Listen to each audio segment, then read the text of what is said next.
Alors, si vous voulez, je commence tout de suite par vous dire le message que certains d'entre vous ont déjà reçu en disant indignez-vous. Il faut le prendre en 3 temps. Un premier temps, il faut mettre un terme à l'indifférence. Beaucoup de nos compatriotes et de nos concitoyens en France, en Europe, dans le monde, vivent au jour le jour avec des soucis quotidiens, quelquefois des soucis qui leur prennent beaucoup de temps, et ils n'ont pas le temps, à cause de cela, de réfléchir aux problèmes centraux, aux problèmes du monde, aux problèmes de la société globale qui nous enferme et qui nous empêche bien souvent de faire ce que nous voudrions faire. Alors, le premier message de ce petit livre, c'est il ne faut pas être indifférent, il faut s'indigner, il faut considérer qu'il y a des choses qui se passent et qui ne sont pas admissibles.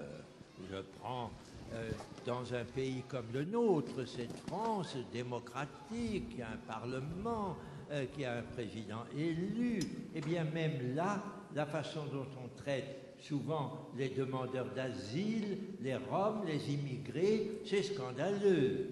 Des choses ne se passent pas comme on le voudrait, mettons la sécurité sociale insuffisante, le problème de l'emploi et du logement mal fait. Donc, il est normal qu'en regardant autour de soi, même quand on est encore très jeune, comme vous l'êtes, on se dit « Ah ben ça, non, ça m'indigne ». Il ne faut pas en rester là. Une fois qu'on s'est indigné, il faut se dire « Mais alors moi, qu'est-ce que je peux faire ?» Vient alors la deuxième étape, celle de l'engagement.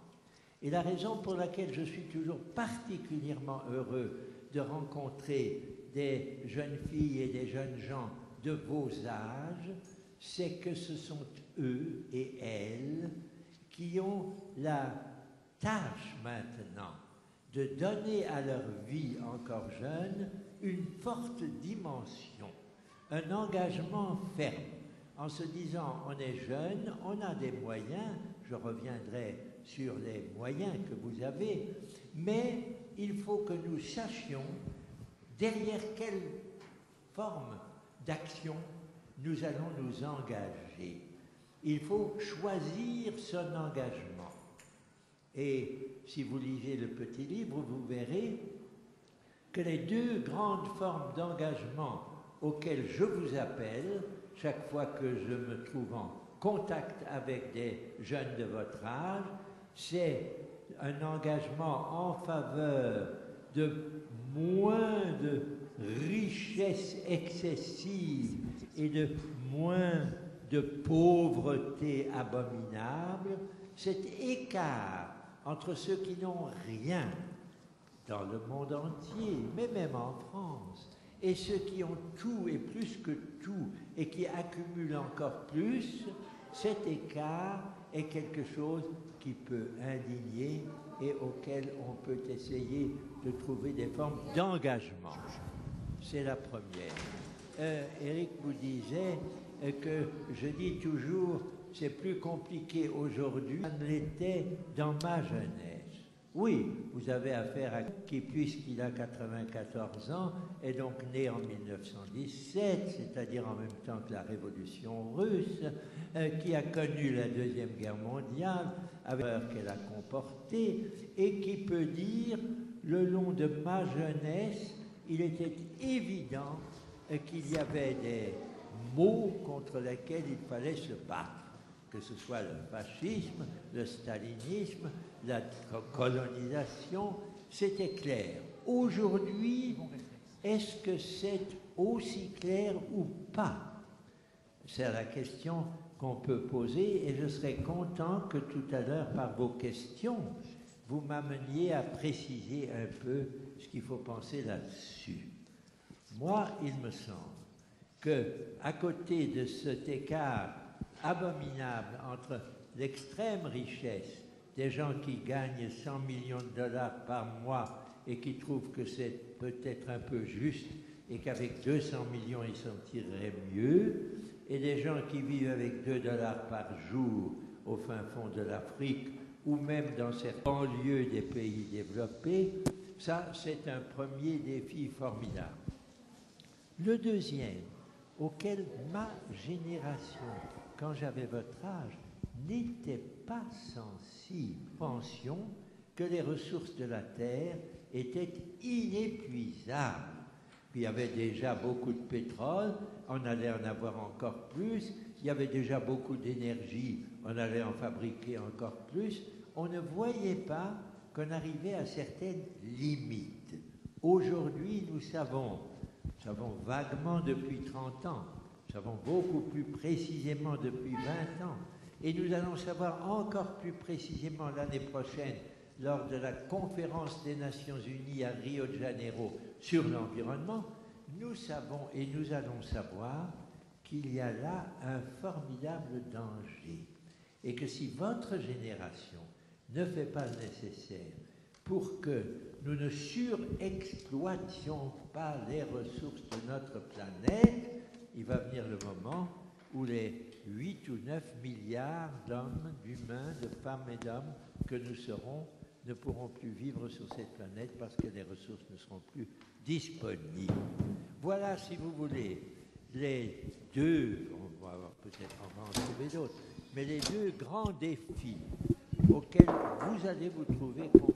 Et ce que je voudrais, c'est que vous ne vous contentiez pas de vous aider, mais que vous vous engagiez pour trouver quelque chose d'utile à faire pour vaincre ces deux grands défis.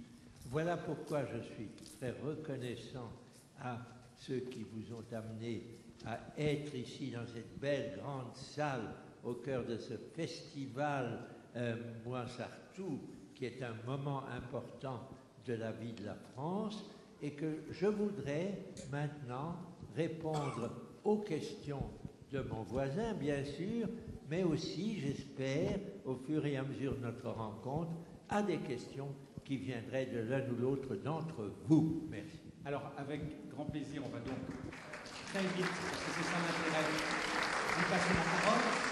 J'aimerais juste avant de poursuivre cette réflexion sur l'indignation, M. Stéphane Hessel, vous demander si l'indignation ne passe pas aussi par une sorte de combat contre les discours dominants qui vont être médiatiques à un certain moment, politiques. Je prends juste un exemple d'actualité. Regardez la taxe Tobin, cette taxe sur les spéculations financières, avait été proposée il y a pas mal d'années par Atax, mais comme ça que l'association Atax s'est créée. À l'époque, cette idée paraissait comme vraiment le refuge des naïfs, des idéalistes, des gens qui ne comprenaient rien à l'économie. Au fil des années, un certain nombre de politiques, et jusqu'à aujourd'hui, même des tenants du pouvoir politique, disent bah oui, il faudrait une taxation des transactions financières, c'est tout à fait logique, etc. Qui aurait proposé cette idée, qui proposait cette idée il y a quelques années, était un doudingue arrangé dans la classe des mauvais en économie. Que pensez-vous de cette idée qu'il faille aussi passer par à la fois une critique du discours dominant et, comme dit quelquefois le journaliste Denis Plenel, penser aussi contre soi-même? Oui, c'est un excellent exemple. Merci de nous l'avoir soumis comme un exemple. Il est absolument indispensable que les citoyens se groupent en grandes associations, indépendamment, naturellement, du monde de la politique. Donc, comme attaque, ça a été précieux, ça peut encore le rester parce qu'ils peuvent continuer à se développer. Et que ces associations trouvent des suggestions intéressantes, la taxe Tobin, d'autres suggestions sur l'économie solidaire. Ça peut venir en effet de mouvements citoyens dont le développement doit être encouragé. Mais attention, si l'on en reste à des mouvements citoyens et que l'on n'investit pas le champ du politique, alors on risque de ne pas faire fructifier ces idées. La taxe Tobin a fructifié déjà, mais pas encore suffisamment, et il faut maintenant que nous investissions pas seulement des grands mouvements populaires comme ATTAC, mais les partis politiques eux-mêmes qui contribuent au fonctionnement des grandes démocraties. Et là, je fais appel à quelque chose où je rencontre beaucoup d'obstacles, peut-être pas parmi les lycéens, collégiens que vous êtes, mais déjà parmi les étudiants qui me disent « Oh là là, on ne va pas s'investir dans les partis politiques, tout ça, c'est tous des vendus, c'est tous des corrompus, ils se valent tous. » Ça, c'est une erreur grave. Nous fonctionnons dans des pays démocratiques, c'est une chance. Beaucoup de nos amis fonctionnent dans des dictatures et il faut applaudir à nos camarades tunisiens. Il y a une merveilleuse Tunisienne, Lina, qui est ici aujourd'hui pour le festival, ou aux Égyptiens qui se sont débarrassés de leurs tyrans. Mais ceux qui vivent dans une démocratie doivent savoir que c'est le fonctionnement politique qui permet de changer les choses. Il ne faut donc en aucun cas dire tous les partis politiques sont pareils, il n'y a pas de différence entre la gauche et la droite, tout ça, ça ne nous intéresse pas, nous allons rester, nous, en dehors de tout ça, et nous allons faire nos merveilleux mouvements populaires où nous pourrons dire tout ce que nous voulons, et on nous écoutera ou on ne nous écoutera pas, mais ça ne fait rien, ce qu'on veut.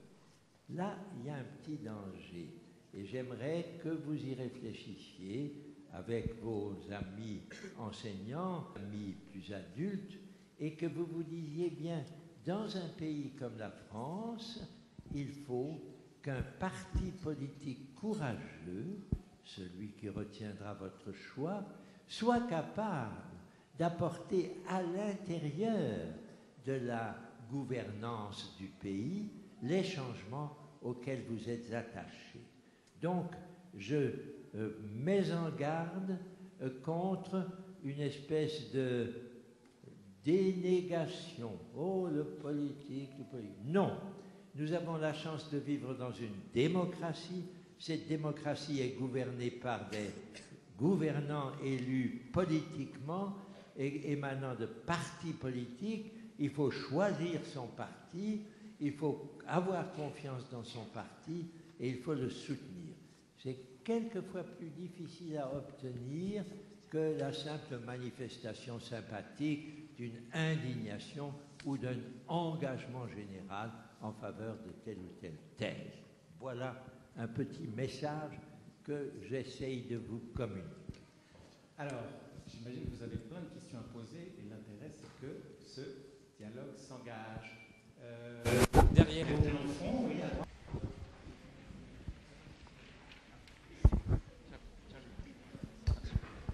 Bonjour. Alors justement, j'aimerais vous poser une question à propos de politique. J'ai vu qu'il n'y a pas longtemps, vous avez donné votre soutien à Martine Aubry.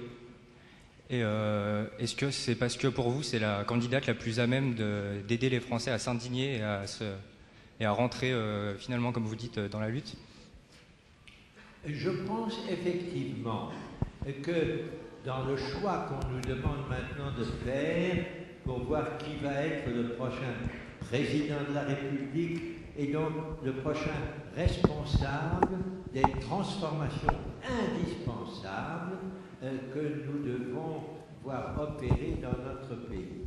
Parmi ceux qui se présentent pour cela, j'ai une affection particulière, une amitié particulière avec cette femme. Je considère qu'elle porte les valeurs auxquelles je suis sensible, notamment les valeurs sociales dont elle a donné la preuve lorsqu'elle était ministre des Affaires sociales, les avancées culturelles auxquelles elle s'est déjà engagée. Donc, je porte mon choix sur elle, mais je considère que les autres peuvent être soutenus aussi, que chacun peut choisir, mais que ce qui est bien dans ce coup un peu nouveau d'une primaire à l'intérieur de la gauche, c'est que ça permet à des gens qui sont candidats qui ont chacun leur qualité, et de confronter leurs vues, de voir qui va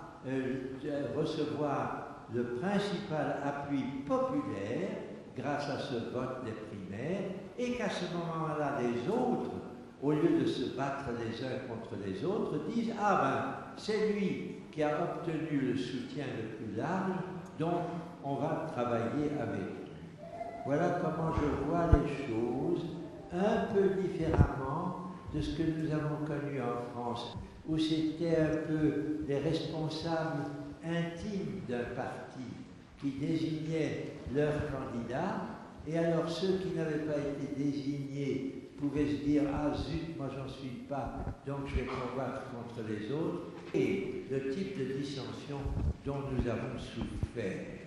Mais je dirais que si nous obtenons un bon président, Martine Aubry ou un autre, pour la France, ça ne suffira pas pour que votre engagement s'en contente, car il nous faut une France démocratique et courageuse, mais elle a besoin d'avoir des partenaires européens.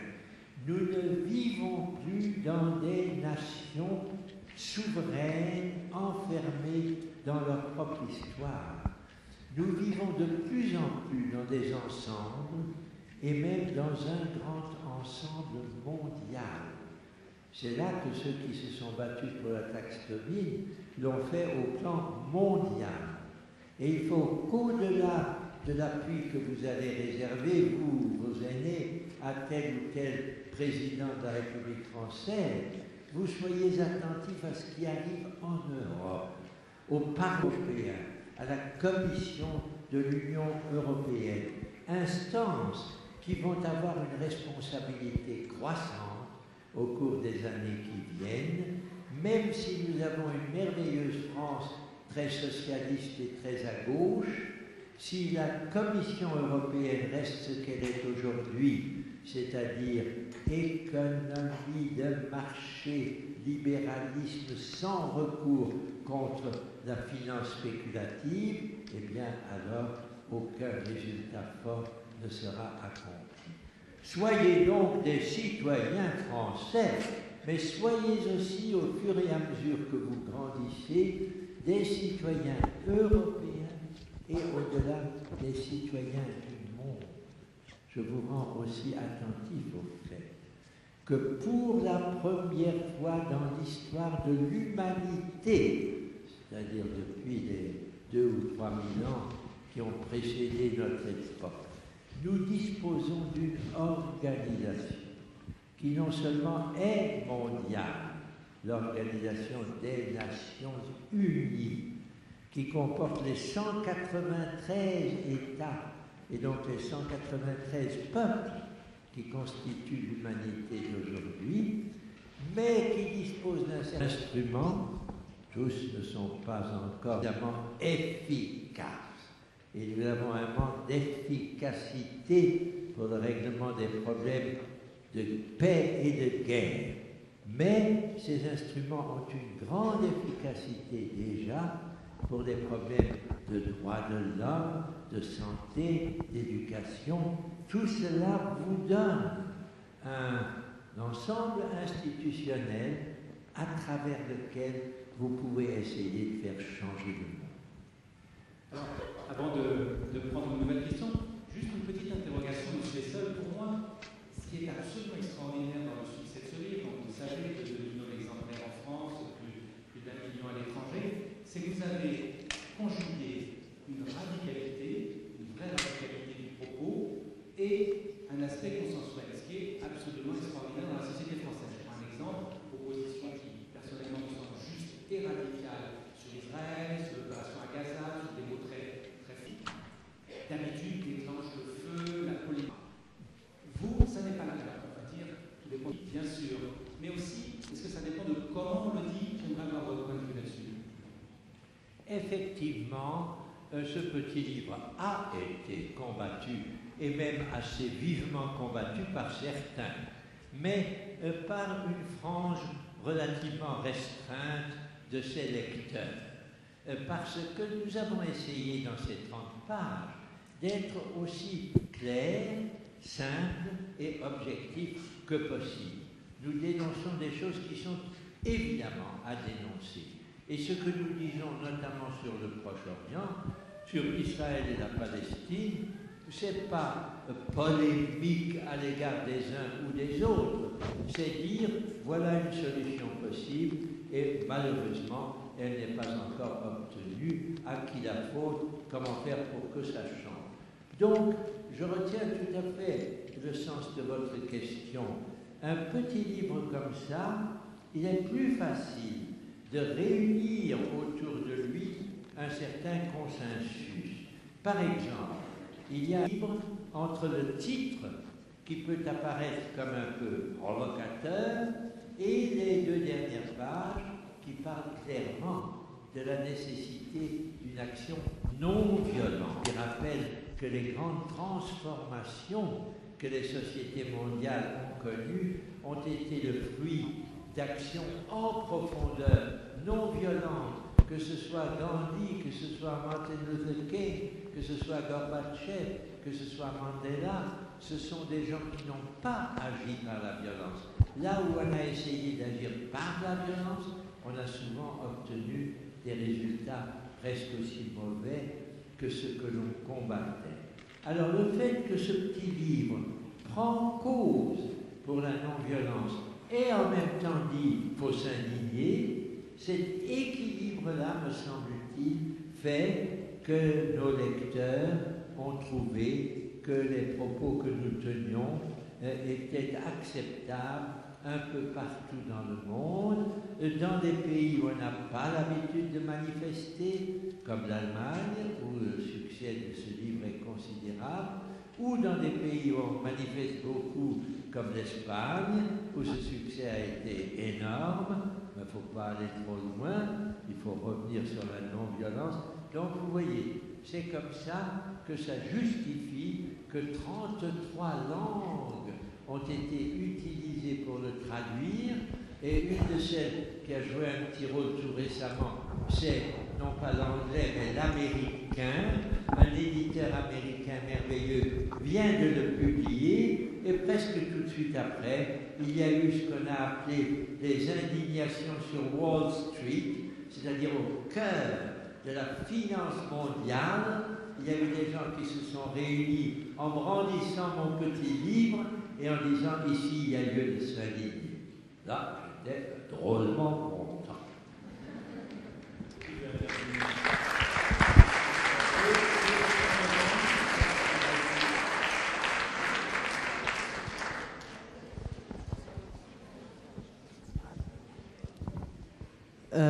Vous exprimez vos idées dans les pays arabes où les tensions sont déjà pas mal. Et est-ce que c'est pour mettre de l'huile sur le feu? Ta question c'est, est-ce que c'est pour mettre de l'huile sur le feu? Oui. Oui. Vous exprimez sur les révolutions arabes? Oui. Publiez vos idées.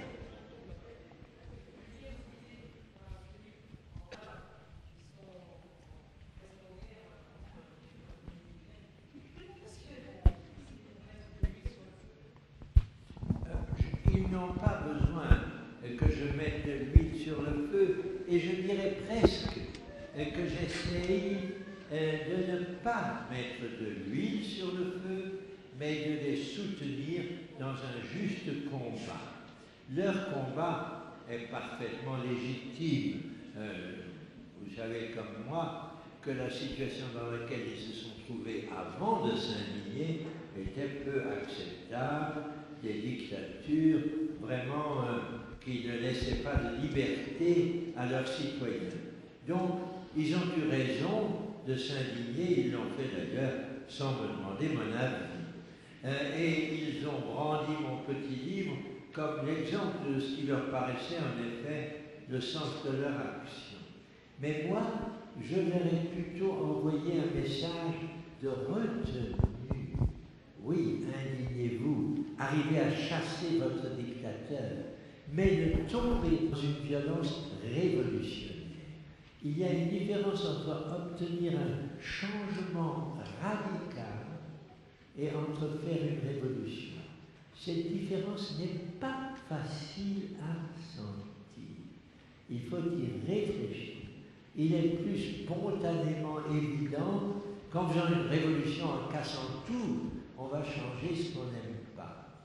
Mais il est plus juste de se dire, si on casse tout, il faudra tout reconstruire, et c'est pas comme ça qu'on va faire avancer le schmilblick. Il vaut donc mieux faire des réformes radicales mais consensuelles, des réformes sur lesquelles on peut mettre tout le monde d'accord, et c'est là qu'il faut donner un sens particulièrement fort au mot démocratie. Qu'est-ce que nous entendons par là? On a donné beaucoup de définitions différentes de la démocratie populaire, démocratie, que sais-je encore. Mais le fond est celui-ci. Je suis dans une société où il y a des privilégiés et des gens qui ne le sont pas. Les privilégiés ont une responsabilité à l'égard de son pas. Il faut regarder comment est constituée la société dans laquelle je vis. Je suis un privilégié. Je suis assez sûr que parmi ceux qui sont dans cette salle, il doit y avoir une vaste majorité de privilégiés. Peut-être pas tous, j'en sais rien.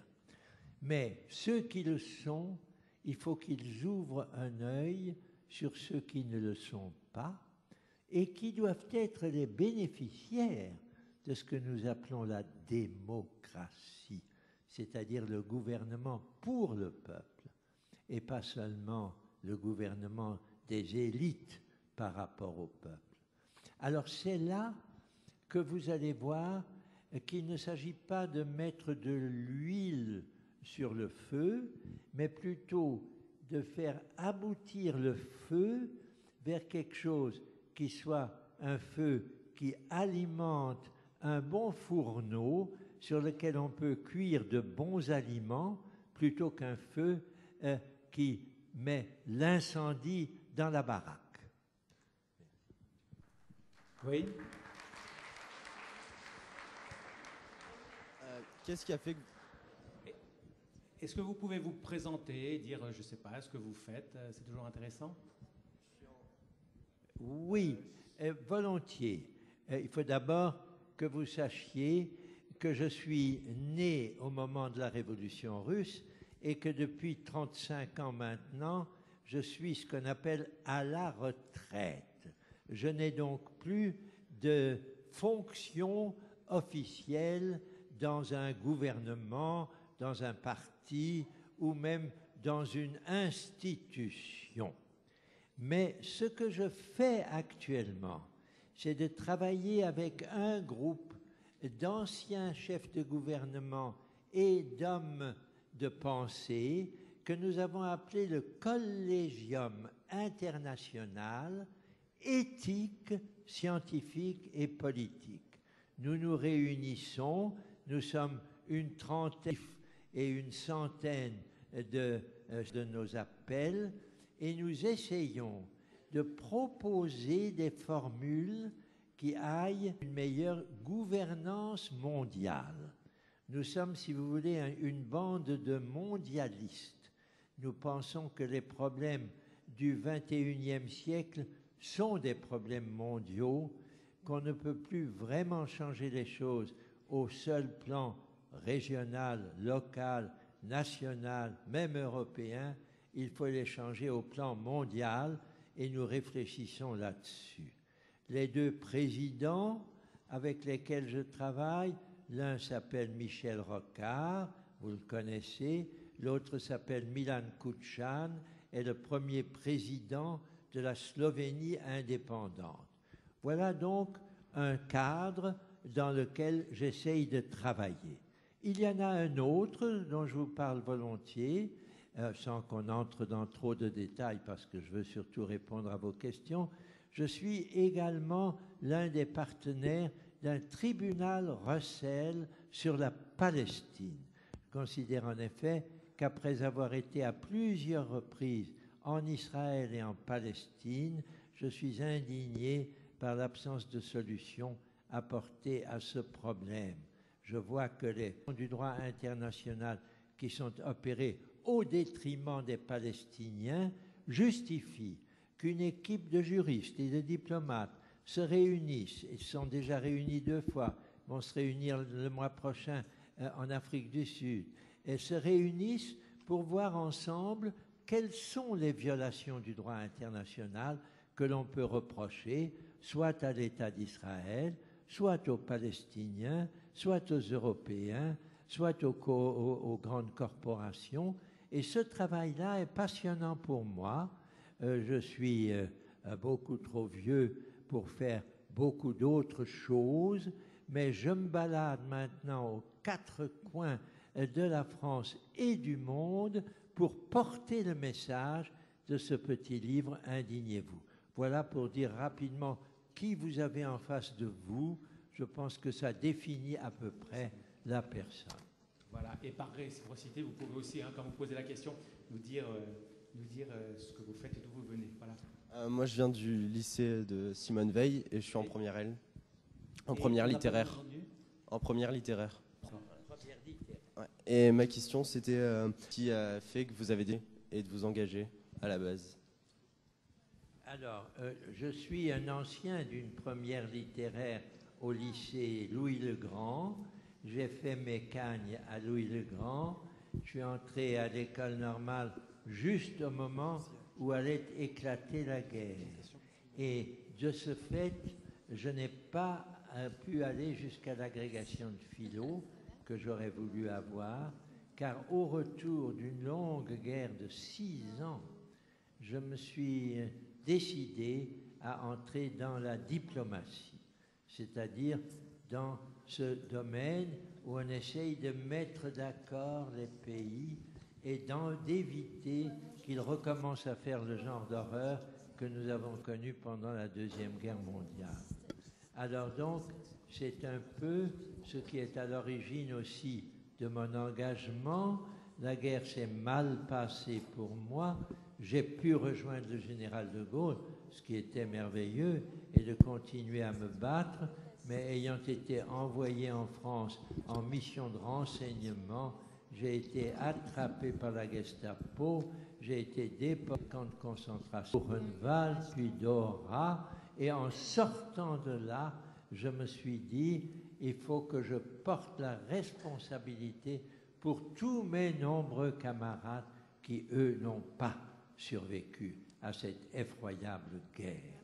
Donc, si vous voulez, c'est comme ça que je me suis trouvé très vite dans le cadre des Nations Unies, où j'ai travaillé pendant 4 ans comme fonctionnaire international, et de proche en proche, je suis resté préoccupé par le fonctionnement de la globalité du monde, plutôt que par le seul fonctionnement de mon pays, la France, dans lequel, naturellement, j'ai essayé aussi de m'engager pour tel parti politique, pour telle formation, pour tel président. J'ai eu la chance de travailler pendant 7 mois et 7 jours avec Pierre Mendès France, l'homme d'État français auquel j'accorde la plus grande affection. Voilà, si vous voulez, ce qui explique pourquoi je me retrouve avec vous maintenant, et sur normalien, j'espère, je vous le souhaite, qui peut profiter. Et j'ajoute tout de suite que vous pouvez profiter de quelque chose dont nous n'avons pas disposé quand nous avions votre âge, c'est-à-dire des extraordinaires moyens d'intercommunication. Nous pleurons aujourd'hui à chaudes larmes la mort de M. Jones. Bon, c'est un de ceux. Mais tous ceux qui ont développé la communication immédiate, rapide, aux 4 coins de la planète, vous donnent des moyens d'action que je n'avais pas à votre âge et que je n'ai pas eu même pendant une bonne partie de ma carrière. Donc ça aussi, ça accroît, me semble-t-il, votre responsabilité. Vous ne pouvez pas dire ce qui se passe en Amérique du Sud, j'en sais rien, ce qui se passe en Afrique subsaharienne, ça ne me concerne pas. Vous êtes constamment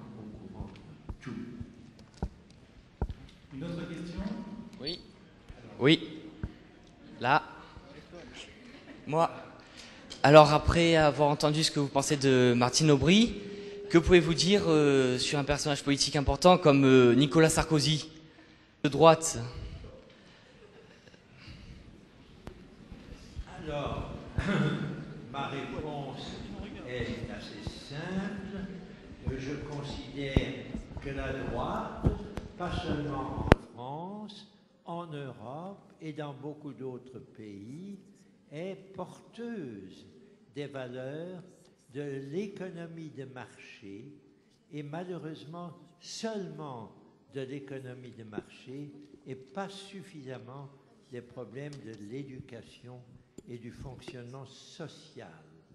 Je considère que notre président actuel, qui a été élu par une majorité démocratique, donc il est légitime qu'il exerce son autorité. Mais la façon dont il l'exerce ne me convient pas. Je considère qu'il est un président trop autoritaire et qu'en particulier dans un certain nombre de domaines, il ne respecte pas les valeurs fondamentales de la démocratie française. Donc je sais à combattre sa réélection et à souhaiter au contraire un changement l'année prochaine. J'ai des amis qui me disent le contraire, je discute avec eux et j'essaye de les convaincre qu'il nous faut maintenant une présidence de gauche et peut-être aussi une présidence différente, c'est-à-dire pas une présidence de quelqu'un qui veut accaparer tous les pouvoirs, comme ça a été un peu le cas de notre président actuel, mais de quelqu'un qui est profondément convaincu de la nécessité de faire fleurir les valeurs démocratiques, de l'enseignement, de la culture, des sécurités sociales, des retraites, des immigrés. C'est cette conviction que je trouve chez Martine Aubry, elle se trouve aussi chez d'autres candidats aux primaires, mais il faut bien choisir. J'ai pour ma part des arguments qui me font soutenir la candidature aux primaires de Martine Aubry. Je pense que si elle gagne les primaires dimanche prochain ou le dimanche suivant, si l'année prochaine elle se présente aux élections présidentielles et qu'elle a une chance de l'emporter sur la droite, eh bien la France aura fait, pour moi, un progrès indispensable. Merci. Alors, on est revenu donc à l'agenda politique. Peut-être d'autres questions. Je ne sais pas si vous avez vous exprimer aussi. Moi, ça m'intéresserait sur ce mouvement des indignés en ce moment mondial. Comment vous le voyez? Est-ce que vous y mettez la référence à la non-violence tout à l'heure? Enfin, à vous de poser les questions. Bonjour. Je voulais savoir pourquoi vous avez décidé d'écrire votre livre maintenant et pas avant. Oui, vous savez, on ne décide jamais par soi-même. Ce sont les circonstances qui vous font prendre des décisions. Je ne suis pas un écrivain. J'ai une vie de diplomate. On est très occupé dans la diplomatie. On n'a pas toujours le temps d'écrire. Mais quand je suis arrivé à la fin de mes fonctions diplomatiques, en 1982, vous voyez, c'est déjà vieux, j'ai fait, 10 ans après, un premier effort, d'écrire une autobiographie, de raconter ma vie, qui a été une vie longue et intéressante, et je l'ai appelée « Danse avec le siècle ». C'est un titre qui a un peu amusé mes éditeurs. C'était un peu plus drôle que de l'appeler la longue vie d'un vieux diplomate. Alors, Danse avec le siècle, ça n'a pas été mal. Quelques années plus tard, un journaliste sympathique, Jean-Michel Helvig, m'a dit: est-ce que vous accepteriez d'écrire un livre avec moi sur votre vie, sur votre expérience? Et on a appelé ça « Citoyens sans frontières », qui montre que, effectivement, le vieux bonhomme que j'étais alors a beaucoup voyagé, a connu beaucoup de pays, et se considère comme un citoyen sans frontières. Et puis un peu plus tard, je me suis dit, ah, la seule chose que j'aime vraiment, c'est la poésie. Et il se trouve que je sais par cœur le poème en allemand, en anglais et en français. Et j'ai pondu encore un petit livre que j'ai appelé « Ô ma mémoire, la poésie, ma nécessité » et qui comporte 80. Et puis, à un autre moment, je me suis trouvé avec des amis de la Résistance, des vieux comme moi, qui avaient 90 ans ou plus, dans un lieu de France assez historiquement important, le plateau des Glières. C'est un lieu où la résistance française a eu certains de ses plus beaux et aussi de ses plus dramatiques expériences. Et là, on s'est adressé à une grande foule, et dans cette foule, il y avait une éditrice qui s'appelle Sylvie Crossman. Elle est au Festival de Moi au Centre Tartou aujourd'hui. Elle est venue me voir après, et elle m'a dit « Ce que vous avez dit au plateau des Glières, c'était intéressant. Voulez-vous travailler avec moi et on va faire un petit livre ?» Je dis « Bon, je veux bien, on va essayer. » Et c'est comme ça qu'en octobre 2010, il y a maintenant juste un an, les éditions indigènes ont publié ce petit texte qui m'est apparu comme utile. C'est la raison pour laquelle j'ai été heureux de donner suite à sa demande. C'est sur la demande d'un éditeur qu'on écrit. Quand on n'a pas d'éditeur, c'est pas la peine d'écrire. Donc, j'avais un éditeur très gentil, et c'était elle qui m'a dit « Ah ben, on va lui donner un titre un peu provocant, on va l'appeler « Indignez-vous ». Ouh, j'ai dit « Mais dites donc ça va m'attirer beaucoup d'ennuis ». Elle m'a dit « Ben, vous verrez, si vous êtes prêt à les affronter, on y va ». Et j'ai dit « Écoutez, à mon âge, je peux accepter qu'on me critique, qu'on même me dise « vous êtes un utopiste » ou « vous êtes un enragé », qu'on fasse toutes les critiques qu'on veut, ça m'est égal, du moment que le texte du livre me paraisse justifié.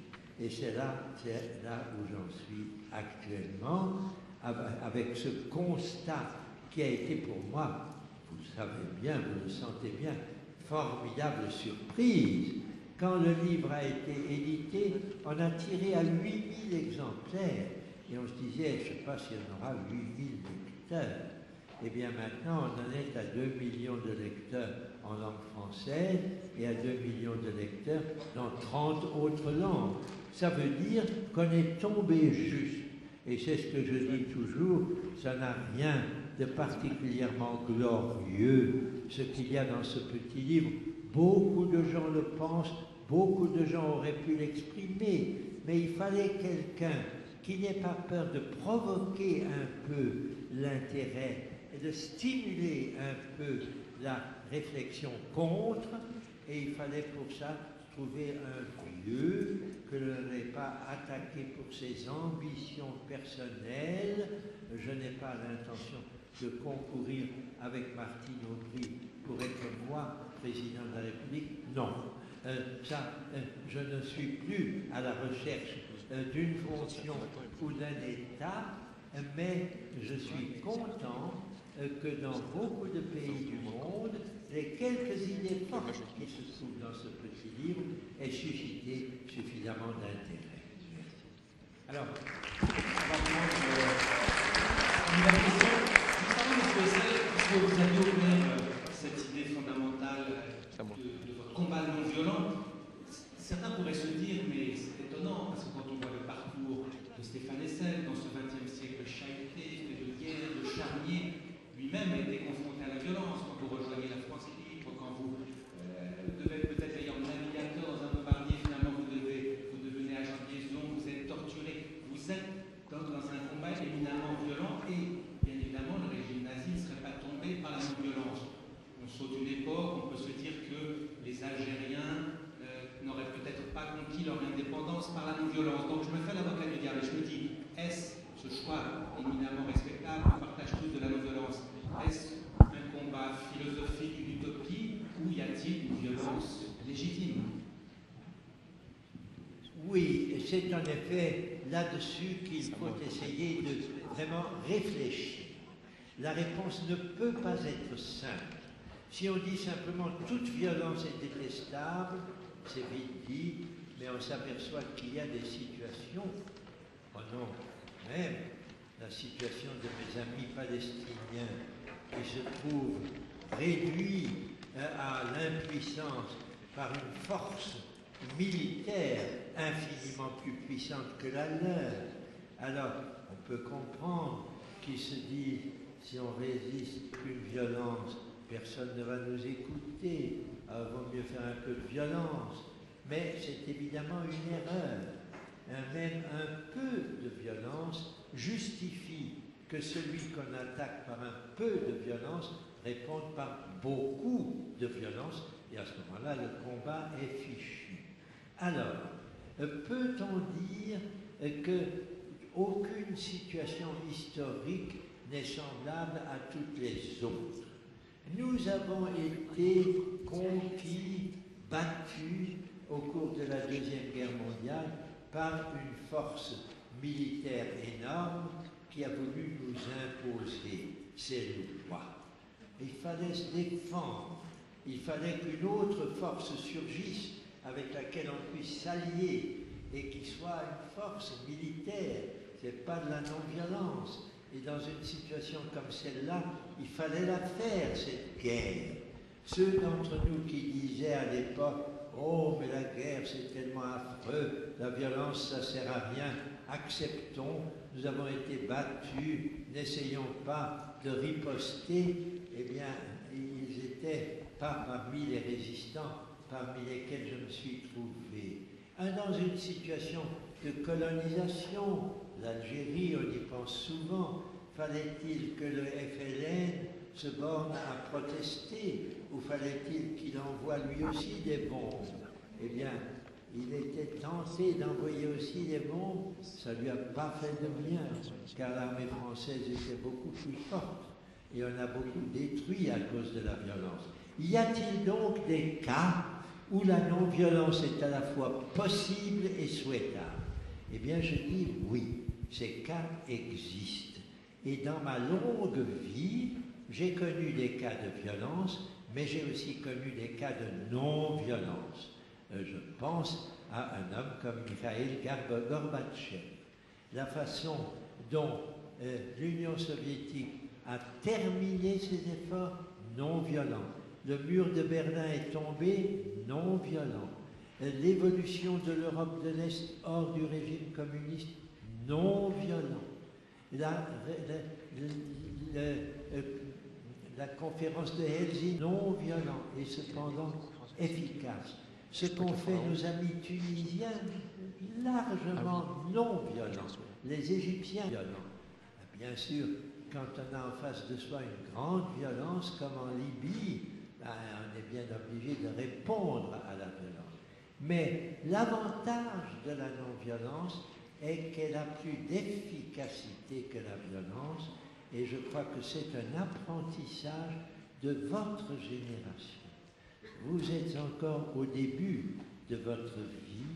Je pense que vous allez de proche en proche vous apercevoir que les grands problèmes qui sont devant vous ne réclament pas de la violence. Par exemple, qu'on n'a absolument aucun besoin d'armes de destruction massive, ça sert rigoureusement à rien. Et que vous pouvez aller vers un monde pacifié dans lequel l'action forte, déterminée, mais non violente, apportera la réponse. Je vous le souhaite. Pas impossible que vous vous trouviez à un moment donné confronté à des situations où on est obligé de se battre et même de se battre avec violence. Bon, s'il le faut, on le fera. Mais il vaut beaucoup mieux que vous arriviez à cheminer à travers de la non-violence, de la détermination, de la négociation qui obtiennent des consensus. Merci.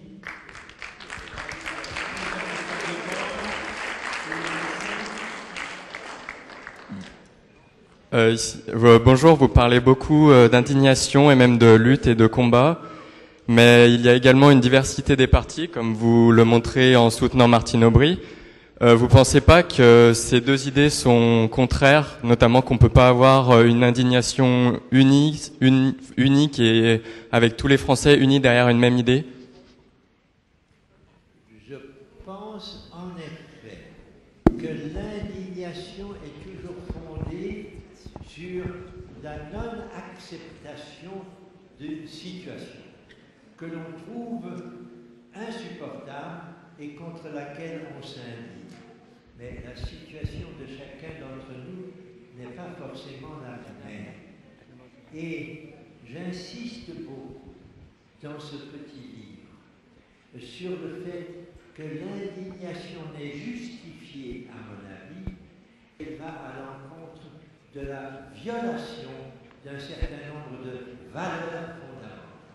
Il faut donc commencer par savoir quelles sont les valeurs fondamentales sur lesquelles on veut s'appuyer. Et là, si ces valeurs ne sont pas respectées, alors il faut s'indigner. Ce qui veut dire que, par exemple, je considère qu'en France, c'est la droite au pouvoir qui viole actuellement certaines valeurs démocratiques fondamentales. Si on a beaucoup de temps, on pourrait les passer en revue. On n'a pas beaucoup de temps, on peut simplement en considérer certaines. J'ai déjà évoqué les immigrés, la retraite, la force trop grande des puissances financières. Bref, on voit bien qu'il y a une série de violations que l'on juge inacceptables et on va donc s'indigner avec ceux comme nous jugent ces valeurs violées. On va s'apercevoir qu'actuellement en France, c'est la gauche, que parmi les candidats de la gauche, on peut avoir une préférence pour M. Montebourg ou pour M. Hollande. Moi, ma préférence va à Mme Aubry, mais je suis persuadé que tous ont en commun un même refus de certains viols commis par la droite contre des valeurs fondamentales et qu'ils partageront tous mon indignation. Alors, tout à l'heure, il y avait plusieurs questions devant. Je sais pas où est le micro. Le micro est là. Alors, d'abord ici, oui. Bonjour, collège de la Chenille Mansartou. C'était pour savoir qu'est-ce que la résistance a apporté dans votre vie? Merci d'une très belle question. D'abord, la résistance m'est tombée dessus sans que je l'ai d'abord provoquée. J'étais parmi les Français de ma génération qui étaient largement pacifistes, qui avaient le souvenir de la Première Guerre mondiale 14-18 et des horreurs qu'elle avait produites en matière de démographie. Beaucoup trop de gens tués dans les tranchées. Et on se disait, oh, heureusement, il n'y aura plus jamais de deuxième guerre et nous sommes bien protégés parce que nous avons construit la ligne Maginot et que par conséquent, personne ne pourra nous envahir. Quand Hitler a pris le pouvoir et a commencé à lancer des opérations militaires, j'ai été amené à être mobilisé comme tous les Français de ma génération. J'ai essayé de faire la guerre dans des conditions dont j'espérais franchement qu'elle n'aboutirait pas à de nouveaux massacres. Et puis, 6 mois après, eh bien, le déferlement de l'armée allemande m'a amené à constater que notre armée française n'avait pas su résister et que nous avions été amenés à mettre au pouvoir un homme, le maréchal Pétain, qui a eu le triste courage de faire en somme alliance avec ceux que nous combattions. Bien, ça m'a paru insupportable. Et le trouvant insupportable, je me suis dit, qu'est-ce qu'on fait maintenant? Il y avait une chose à faire si on y arrivait, c'était de rejoindre le général de Gaulle, le seul grand Français qui a dit qu'il faut continuer le combat. C'est ce que j'ai fait. Mais j'ai constaté en même temps que des mouvements de résistance commençaient à se former en France, avec lesquels je me suis trouvé en liaison, et je me suis dit, oui, ce que les Français, mes compatriotes, peuvent faire actuellement de plus utile, c'est de s'organiser dans des mouvements de résistance. Et je suis allé rejoindre ces mouvements de résistance 2 ans plus tard, et c'est là que ça s'est mal terminé pour moi. Mais le mot de résistance à l'époque signifiait clairement notre gouvernement de Vichy avec Pétain et Laval m'est insupportable. Il représente la légalité, puisque c'est lui qui gouverne la France, mais pas la légitimité. Ce qui est légitime, c'est de continuer à se battre contre le nazisme et le fascisme. Donc celui qui est légitime, c'est le général. Et c'est à cette légitimité que les mouvements de résistance ont apporté leur appui. Dans le petit livre que nous avons sous les yeux, Indignez-vous, on commence par dire, il y a eu, pendant la guerre, dans les années 43-44, un conseil national qui réunissait tous les résistants, tous ceux qui partageaient comme moi le sentiment qu'il ne fallait pas accepter la défaite et accepter le régime de Vichy. Et c'est ce programme qui a été considéré par la suite par le général de Gaulle et par la 4e République comme un programme démocratique. Et c'est parce qu'aujourd'hui, les valeurs fondamentales de ce programme ne sont pas suffisamment respectées qu'il m'a paru nécessaire de m'indigner. Merci. Et donc, M. Hessel, ce livre se termine par cette phrase que je trouve absolument superbe, un petit peu énigmatique et formidable, qui est, vous la connaissez, créer c'est résister, résister c'est créer. Est-ce que vous pouvez nous redire ce que vous entendez par là?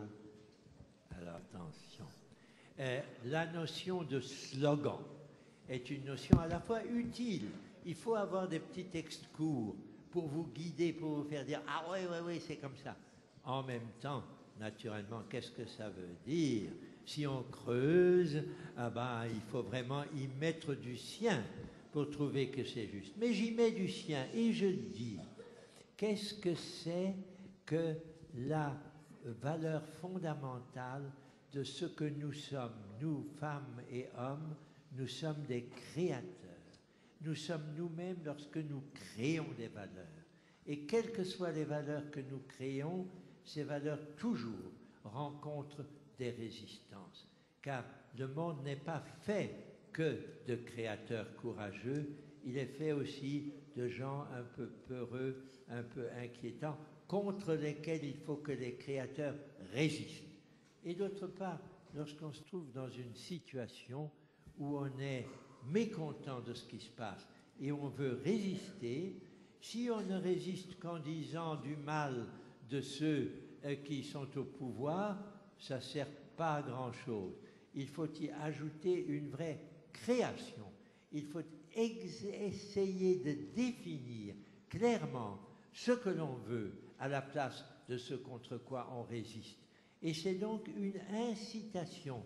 Ces 5 mots, créer, c'est résister, résister, c'est créer, sont une incitation brève, mais à mon sens assez forte, qui peut agir non seulement dans le cerveau, mais dans le cœur, dans l'émotion, pour se dire, oui, il faut que je sois un créateur, et pour ça, il faut que je résiste.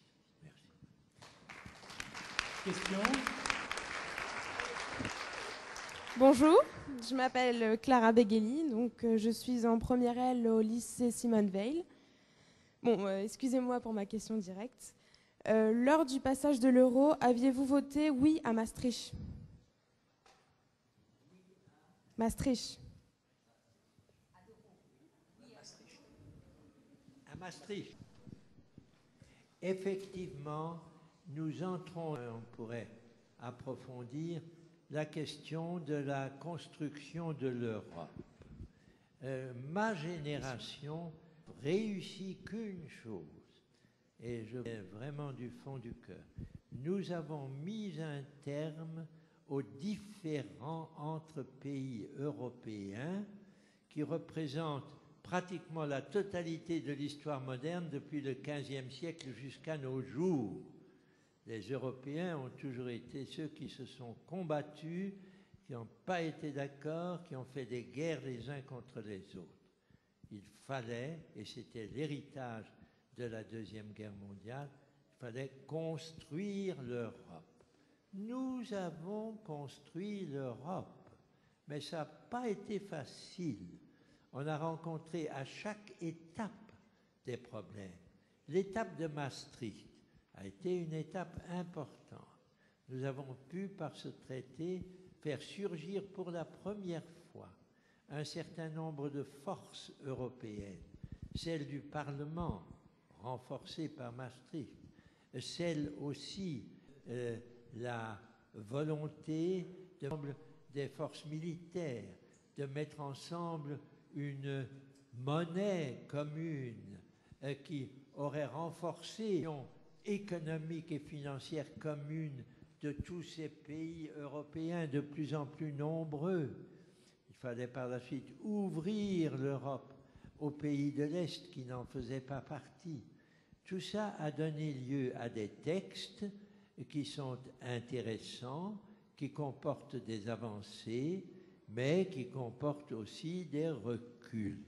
Notamment, ces textes n'ont pas assez mis en garde ceux qui les ont adoptés contre l'influence excessive des forces mondiales, économiques et financières, et de ce que l'on a appelé, ça, vous allez apprendre ça au fur et à mesure de vos études, le consensus de Washington, auquel le traité de Maastricht a donné son appui. Consensus, il faut laisser faire l'économie de marché, il faut que les États s'en mettent possible. C'était une grave erreur dont nous subissons aujourd'hui les graves conséquences. Le traité de Maastricht, donc aujourd'hui plus suffisant, pas plus que le traité de Nice, pas plus que le traité de Lisbonne avec lequel nous vivons aujourd'hui. Ce sont des moments de l'évolution de la construction européenne. Cette construction n'est pas encore achevée.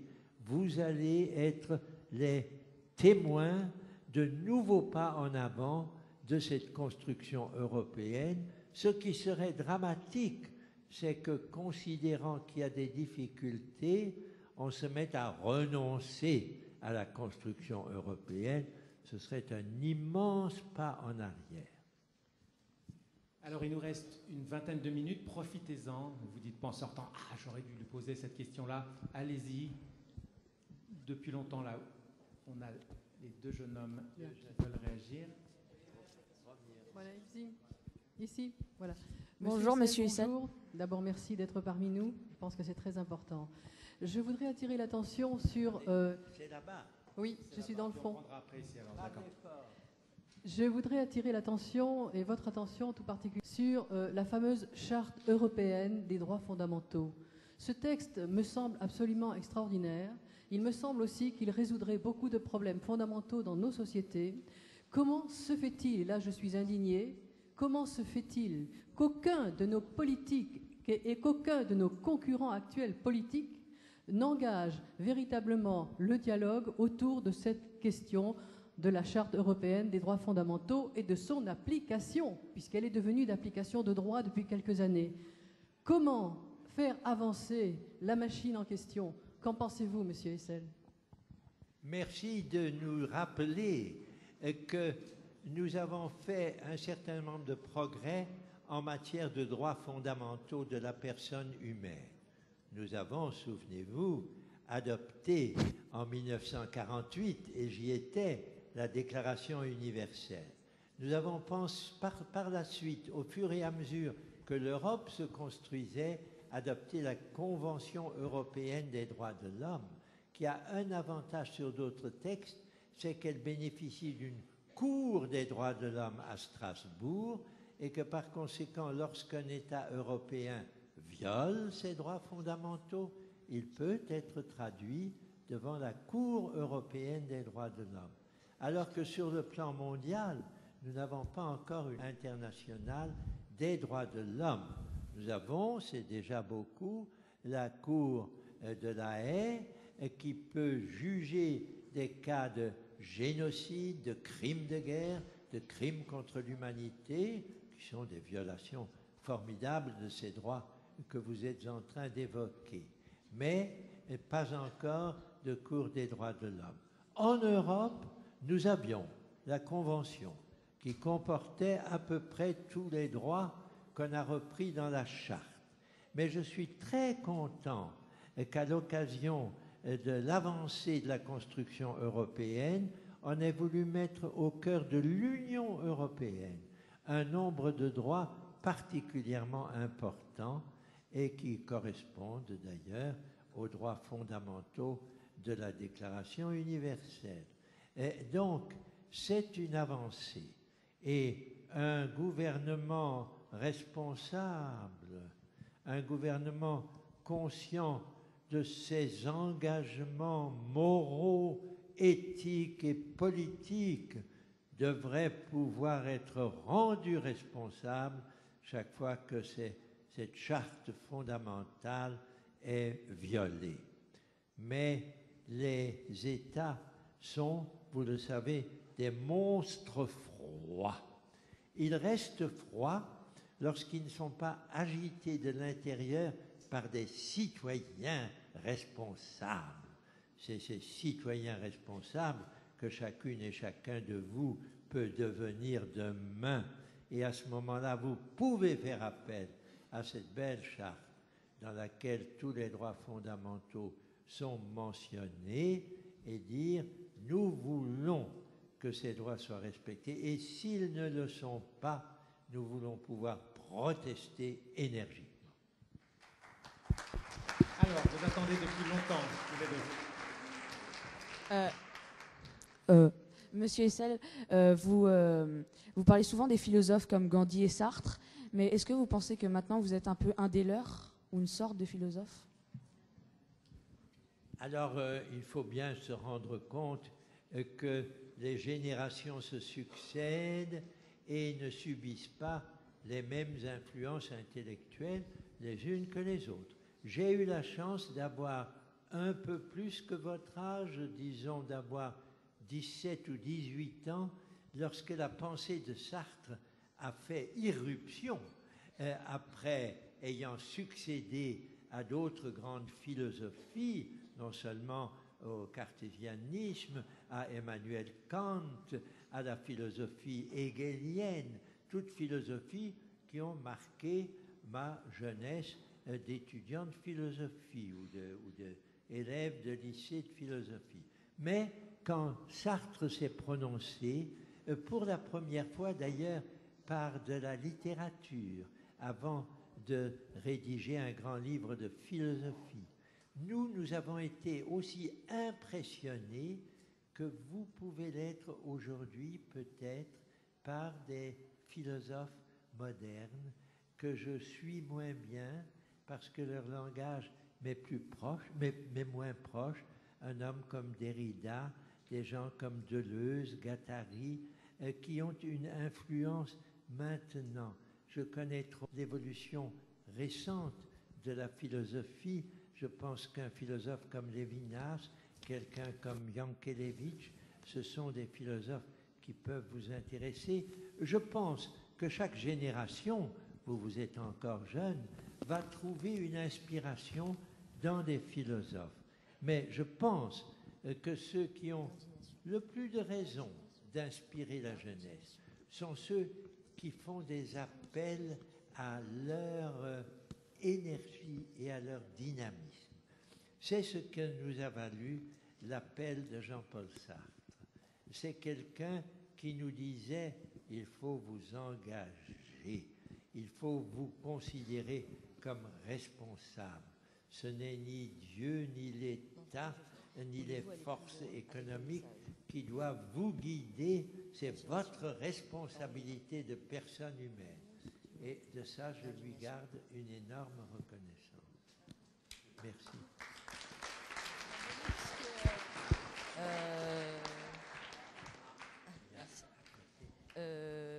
Voulez-vous aller plus loin encore avec vos messages d'indignation? Arrêtez, vous avez raison. Après ce petit livre, Indignez-vous, j'en ai fait un autre avec un garçon beaucoup plus jeune que moi et un spécialiste des mouvements de jeunesse qui s'appelle Gilles van der Poten.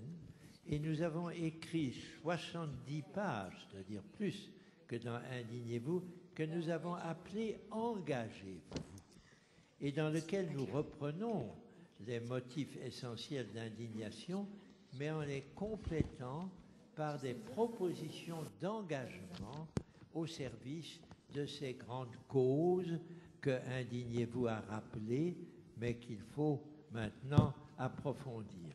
Et puis, il se trouve que Edgar Morin, pour lequel j'ai une grande admiration, a accepté de publier avec moi un autre petit livre qui vient de sortir et que nous avons appelé « Les chemins de l'espérance ». Vous voyez, on continue donc. On s'indigne d'abord, on s'engage ensuite et on espère sur un chemin. Donc, effectivement, je ne reste pas les bras ballants, je passe beaucoup de temps, peut-être trop de temps, à rencontrer des gens et à leur parler d'Indignez-vous. Mais quand il me reste un peu de temps libre, je continue à essayer de travailler avec d'autres, de nouveaux textes. Vous allez voir surgir un texte que j'ai appelé « Tout compte fait ou presque », qui va être publié. Alors là, il y a 200 pages. Et dans ces 200 pages, j'essaye de dire encore une fois tout ce qui a animé mon existence, les valeurs qui me sont chères, etc. Donc, si vous êtes lecteur et si vous avez envie de lire du Stéphane Hessel, vous allez en trouver. Et vous en trouverez Potter Librairie. Édition Globe, Engagez-vous. Avec Edgar Morin, c'est quel éditeur? C'est Fayard? Non. Donc, Engagez-vous, c'est l'Aube. C'est l'Aube avec Gilles van der Poten. Et le petit livre, 60 pages, avec Edgar Morin, que nous avons appelé Les chemins de l'espérance, c'est chez Fayard. Voilà. Et le prochain, dont vous nous parliez? Le prochain est édité par un éditeur prestigieux qui s'appelle Marencel, et l'édition s'appelle Libellet, et le livre s'appelle Tout compte fait, 3 points, ou presque. Un titre bizarre, mais voilà. Les titres sont ce qu'ils sont. Alors, on arrive aux dernières questions, oui. Alors, bonjour, je m'appelle Anna. Je fais partie du lycée Simone Veil aussi, à Valbonne, et je suis aussi en première L. Je voulais juste vous faire part d'une remarque. J'ai la chance de grandir libre avec ma mère qui est ici présente. Lève-toi. Elle dit qu'elle a la chance de grandir libre. Ici, et qui me donne pour exemple Lèche Valéza et vous. Se lever, même seul au départ, ne pas renoncer, pallier, s'indigner. C'était juste pour vous dire merci. C'est un message de remerciement, en fait, à votre égard. Qui, je crois, est assez partagé, il me semble. C'est merveilleux de recevoir votre message. Je ne m'en sens naturellement pas digne. Je n'ai rien fait de plus que de mettre en mots une pensée qui m'est commune avec beaucoup de mes amis. Et au fond, ce qui me fait plaisir, c'est de constater que non seulement nous n'avons pas choqué, nous avons choqué certains, mais pas beaucoup, mais que nous avons réussi à faire concourir avec nous à des mouvements souvent dans la rue, comme dans un nombre croissant de pays, même à Wall Street tout récemment, et que ça veut dire que nous sommes tombés juste quelque part, et rien n'est plus agréable pour un vieux bonhomme que de sentir qu'il a encore quelque chose à dire. Donc, grand merci.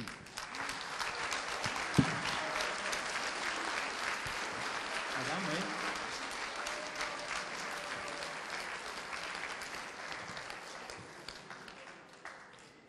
Désolé, monsieur Essel, la priorité étant aux jeunes, je n'ai jamais vu mes élèves autant participer à un cours.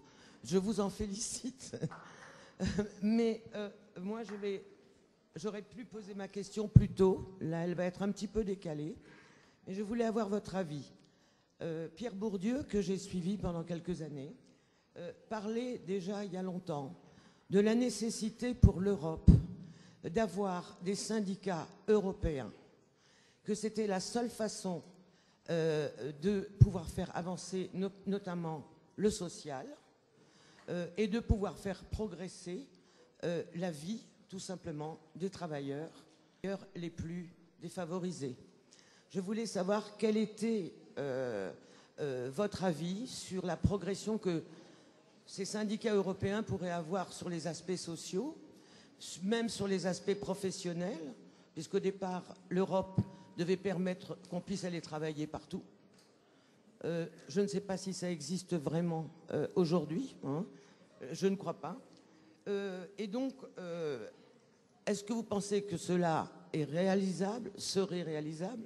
Tout l'est avec la volonté, mais comment faire? Je vous remercie beaucoup d'être là et je vous estime beaucoup. Merci de cette question très concrète, très pratique, si j'ose dire.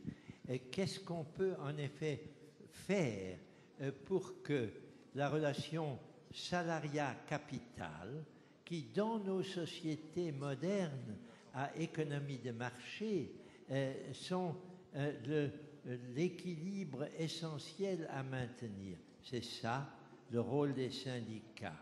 Quand nous vivions, il y a une cinquantaine d'années, dans une société à classe sociale assez nette, et dans une société où la classe des travailleurs, les travailleurs de l'industrie, un peu aussi des travailleurs du commerce, des travailleurs de l'agriculture, pouvaient constituer en tant que telle une fraction ensemble, nouée ensemble de la société, les syndicats pouvaient jouer un rôle et ont joué un rôle dans un certain nombre de pays, notamment en Grande-Bretagne, mais aussi en France.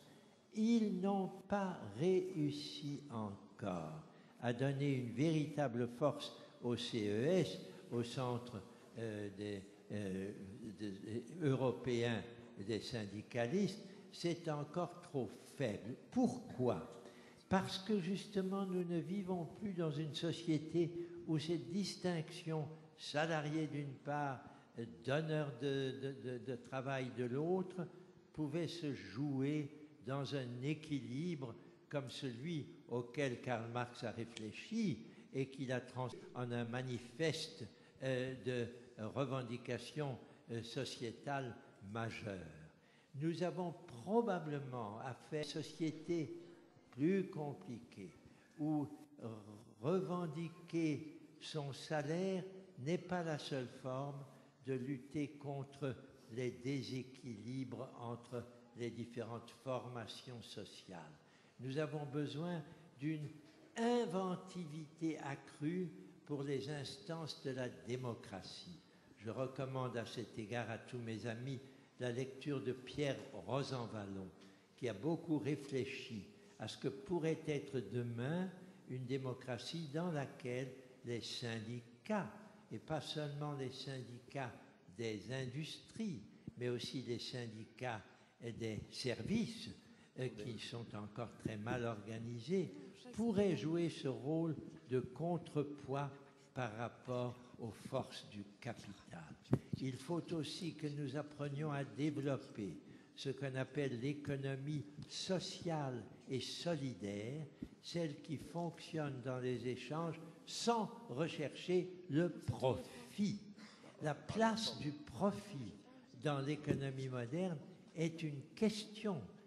Il faut sans doute qu'il y ait du profit, mais pas de manière telle que la façon suprême et opprimant toutes les autres du fonctionnement de l'économie. Vous avez posé là une question très fondamentale. Lisons Edgar Morin, La Voix, un très bon livre. lisons les livres de Lipschitz, excellents, ceux d'Amartya Sen. Il y a une littérature qui se rapporte aussi au syndicalisme mondial et qui peut nous aider à cheminer vers un monde plus juste. Ne croyons surtout pas que ce monde est inatteignable. Ne parlons pas d'utopie, mais parlons de projets concrets que l'on peut faire vivre en y mettant simplement un bon degré de dynamisme et de confiance. Merci. Alors, je vous propose la dernière question, d'ailleurs on revient à cette conversation, qui revient à cette idée de partage qui est au centre, un partage et richesse qui passe par l'équité, chère à Rosan Vallon aussi, et on tourne évidemment autour de ces notions, ce qui est bien normal. Je vous propose, c'est dommage, mais la dernière question. Alors, où est la... Alors en fait, donc on représente que tous les 3 lycées Simone Veil. On est venu aujourd'hui pour assister à la conférence. On ne devait pas être là. On devrait être en cours. Et en fait, on a parlé avec le lycée, on a discuté avec le directeur, avec tout ce qu'on a pu faire. Et on voudrait savoir, on a entendu dire que vous faisiez certaines conférences dans les lycées, si vous seriez prêt à venir nous rendre visite à Valbonne, au lycée Simone Veil, pour venir faire passer ce message aux élèves qui n'ont pas pu venir avec nous. Ça, c'est une question très personnelle. Écoutez, franchement, ma réponse est pas pour le moment. Je vis en ce moment un tourbillon de passage à droite et à gauche. Je dois être à Vienne dans 3 jours, à Nancy avant, à Karlsruhe et ensuite à Graz. Alors, dans l'horizon que je vois, il n'y a malheureusement pas de place pour le lycée Simone Veil. Mais la vie est longue. Peut-être pas pour moi, mais pour vous en tout cas. Et dites-vous bien que faire venir un vieux résistant, on peut toujours le faire. Et je suis loin d'être le seul. Vous avez quelqu'un comme Raymond Aubrac qui est merveilleux pour cela. Il y en a d'autres.